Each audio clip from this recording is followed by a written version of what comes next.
గారు, జాఫ్రాపూర్ గ్రామ ప్రజలు, పోషెట్టి గారు అందరికీ పేరు పేరున ధన్యవాదాలు తెలుపుకుంటున్నాను. ఈ కార్యక్రమం యొక్క ఉద్దేశం రాజ్యాంగ ఈరోజు స్ఫూర్తి దాత అయిన అంబేద్కర్ గారి యొక్క ఆశయాలను మనం కొనసాగించాలని ఈ యొక్క కార్యక్రమం కాంగ్రెస్ పార్టీ పెట్టడం జరిగింది. మహాత్మా గాంధీ యొక్క ఆశయాలు, అంబేద్కర్ యొక్క ఆశయాలు, మన దేశం యొక్క ఆశయాలు నెరవేర్చడానికి ఈ యొక్క కార్యక్రమం యొక్క ఉద్దేశం. ఈరోజు బీజేపీ అంబేద్కర్ని, గాంధీని అవమానిస్తూ గత 12 సంవత్సరాల నుంచి ఇలా గాడ్సేని, సావర్కర్ని గొప్పగా చిత్రీకరిస్తున్నారు. కానీ ఈ యొక్క దేశ ప్రజలు అలాంటి శక్తులని నమ్మద్దు, అలాంటి దుష్ట శక్తుల్ని నమ్మద్దు.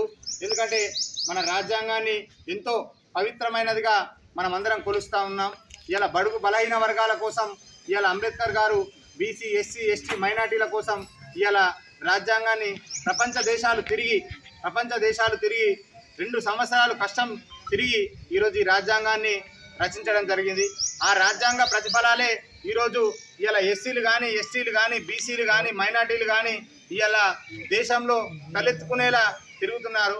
ఇలా అప్పుడు కాంగ్రెస్ పార్టీ ఈ రాజ్యాంగాన్ని 60 సంవత్సరాలు కొనసాగిస్తే ఈ బీజేపీ ప్రభుత్వం అధికారంలోకి వచ్చిన తర్వాత ఈ రాజ్యాంగాన్ని కూలదోయాలని అంబేద్కర్ని పార్లమెంట్లో అమిత్ షా లాంటి ఒక గొప్ప మన నాయకుడు, హోంమంత్రి లాంటి నాయకుడు ఇలా అంబేద్కర్ని అవమానించడం, అంబేద్కర్ మీరు అంబేద్కర్ని కొలిసే బదులు ఏదైనా దేవుణ్ణి కొలవండి అనే మాట మాట్లాడిండు.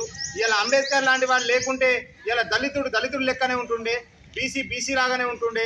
ఇలా దొరల పెత్తనం, పెత్తందారుల పెత్తనం, ఇలా వాళ్ళ పెత్తనంలో కిందనే మనం ఇలా బతికే పరిస్థితి వస్తుంది. ఇదే రాజ్యాంగం లేకుంటే. ఈ రాజ్యాంగంతోనే ఈరోజు ఒక దళితుడికి భూమి పంపిణీ జరిగింది, ఒక నిరుద్యోగుడికి ఉద్యోగం వచ్చింది. ఇలా సామాన్యుడు తలెత్తుకునే తిరిగే పరిస్థితి ఉన్నది.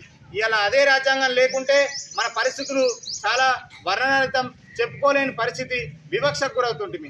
ఇలా అదే రాజ్యాంగాన్ని అవమానించడం జరుగుతుంది, అదే రాజ్యాంగాన్ని కూలదోయాలనే ప్రయత్నం చేస్తున్నారు.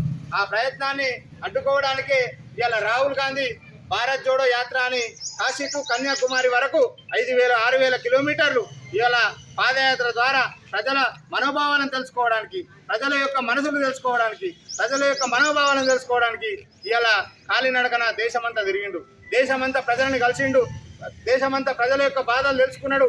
ఇలా బీసీల యొక్క బాధలు, ముఖ్యంగా భారతదేశంలో బీసీల జనాభా పెరుగుతుంది. ఇలా ఎస్సీ ఎస్టీ జనాభా కన్నా బీసీల జనాభా పెరుగుతుంది. బీసీలు గమనించాలా, ఇలా బీసీల జనాభా పెరుగుతుంది కాబట్టి అన్యాయం బీసీలకు జరుగుతుంది. మనం ఇలా దేశం ధర్మం అనే పేరు మీద బీజేపీ పప్పం కట్టుతుంది తప్ప బీసీలకు న్యాయం జరుగుతలేదు. బీసీలకు న్యాయం జరగాలి, రిజర్వేషన్లు చేయాలని తెలంగాణలో, భారతదేశంలో తెలంగాణలో మొట్టమొదటగా ఇలా బీసీలకు రిజర్వేషన్ల రూపంలో ఓబీసీలకు రిజర్వేషన్లు పెట్టడం జరిగింది. అదంతా గమనించుకోవాలా. మన బీసీలో ఇలా కాంగ్రెస్ పార్టీ అధికారంలోకి వచ్చిన తర్వాత 55,000 ఉద్యోగాలు వేసింది. ఇలా 55,000 ఉద్యోగాలు వేస్తే ప్రతి ఊర్లో కానీ ఉద్యోగాలు సృష్టించుకున్నాం. ఇలా గత 12 సంవత్సరాల నుంచి చూసుకుంటే బీజేపీ, టీఆర్ఎస్ అధికారంలో యువత ఆగమైంది, పిల్లలు ఆగమైండు, మన ఇంట్లో ఉన్న మన పిల్లలు కూడా ఆగమైండు. ఇలా సిగరెట్కు, మత్తుకు బానిసలైండ్రు. ఇలా గంజాయి, డ్రగ్ అనే మత్తుకు బానిసైండు గత 12 సంవత్సరాల నుంచి. ఇలా కాంగ్రెస్ పార్టీ వచ్చిన తర్వాత ఉద్యోగాలే కానీ, రేషన్ కార్డు, సన్న బియ్యమే కానీ, ఇలా ఫ్రీ బస్సే కానీ, మహిళలకు ఫ్రీ బస్సు. ఇలా నిజామాబాద్ ఓవాల హాస్పిటల్కి ఒక మహిళ అంటే 500 జేబులో పెట్టుకొని వాళ్ళు వెళ్లాల్సిన పరిస్థితి ఉండే. ఇలా దర్జాగా ఆధార్ కార్డు పెట్టుకొని రాష్ట్రం అంతా ఎక్కడైనా తిరిగే పరిస్థితి ఉన్నది. ఇలా ఎప్పుడైనా దారి ఖర్చులకు 1000 రూపాయలు పెట్టుకోవాల్సిన పరిస్థితి. ఇలా హైదరాబాద్ హాస్పిటల్ పోవాలా, ఇలా హాస్పిటల్ పోవాలంటే దర్జాగా ఆధార్ కార్డు పెట్టుకొని పోతే ఇలా బస్ ఫ్రీ అవుతుంది. ఆడ పోతే ఆరోగ్యశ్రీ కార్డు ఉంటుంది, ఆరోగ్యశ్రీ కార్డు కూడా ఫ్రీ అవుతుంది. అంటే మనకు హాస్పిటల్లో వైద్యం ఖర్చు ఫ్రీ, పోతే దారి ఖర్చు ఫ్రీ, ఖాళీ ఒక టిఫిన్లకే ఇలా దారి ఖర్చులు పెట్టుకొని రావచ్చు. అంటే కాంగ్రెస్ పార్టీ వచ్చిన తర్వాత నిరుపేదలే లాభపడుతున్నారు. ఇలా రుణమాఫీ వల్ల కూడా నిరుపేదల అందరికీ లాభం జరిగింది. ఇలా బస్ ఫ్రీ వల్ల కూడా నిరుపేదలకు మాఫీ జరిగింది. ఉద్యోగాల వల్ల కూడా నిరుపేదలకే మాఫీ జరిగింది. నిరుపేదలు, బీసీలు ఇలా కరెంటు కూడా ఒక్కొక్కరికి 700-800 బిల్ వస్తుండే. ఇలా ఆ బిల్ కూడా ఇలా సంవత్సరంకు 12,000 ఆదాయం జరుగుతున్నది. ఇలా మనం అందరం గమనించుకొని కాంగ్రెస్ పార్టీని రాబోయే కాలంలో ఇలా చూసుకుందాం. నిన్ననే పెట్రోల్కు 2 రూపాయలు పెంచిండు నరేంద్ర మోడీ, డీజిల్కు 2 రూపాయలు పెంచిండు. ఇవాళ గ్యాస్కి 50 రూపాయలు పెంచిండు. అంటే గత 10 ఏళ్లలో సిలిండర్ 400 రూపాయలు ఉంటే ఇవాళ 1100 రూపాయలు చేసింది నరేంద్ర మోడీ. పెట్రోల్ 40 రూపాయలు ఉంటే ఇవాళ 110 రూపాయలు చేసిండు. డీజిల్ 40 రూపాయలు ఉంటే ఇవాళ 110 రూపాయలు చేసిండు. అంటే ఆ పరిస్థితికి తీసుకొచ్చిండు నరేంద్ర మోడీ. బంగారం 1,00,000 రూపాయలు దాటింది. ఇలా సామాన్యుడు బతకలేని పరిస్థితి, సామాన్యుడు తలెత్తుకోలేని పరిస్థితి. ఇలా దేశం ధర్మం పేరుతో ఇలా హిందువులనే మోసం చేస్తున్నాడు కానీ హిందువులకు న్యాయం చేస్తలేడు.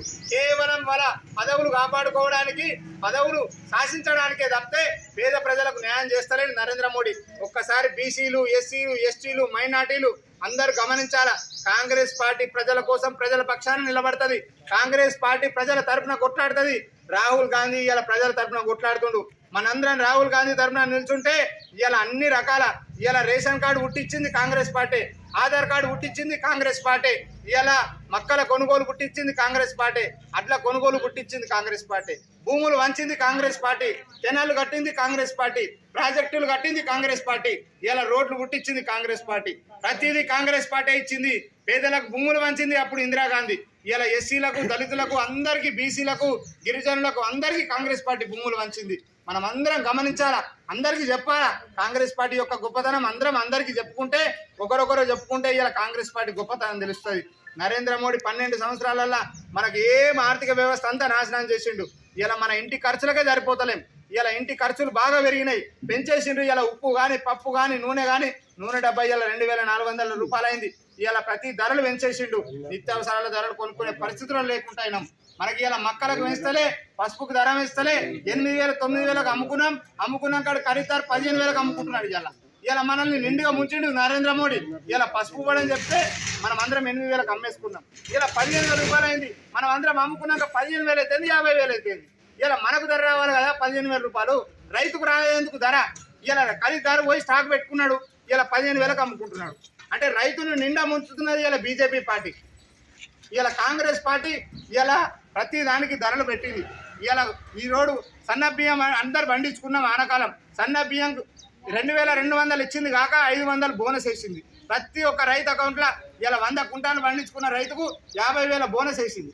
అంటే ఇట్లా కాంగ్రెస్ పార్టీ రైతుకు, సామాన్యుడికి, నిరుద్యోగులకు లాభం జరుగుతుంది. మనం అందరం పిల్లలము, యువత కూడా ఇలా కాంగ్రెస్ పార్టీ యొక్క చరిత్ర తెలుసుకోవాలి. చరిత్రను తెలుసుకుంటానేం ఇలా ఉన్నది ముందరున్నది మాట్లాడుతున్నాం. సోషల్ మీడియా, వాట్సాప్లలో వచ్చే అబద్ధపు ప్రచారాలు నమ్ముతున్నాం.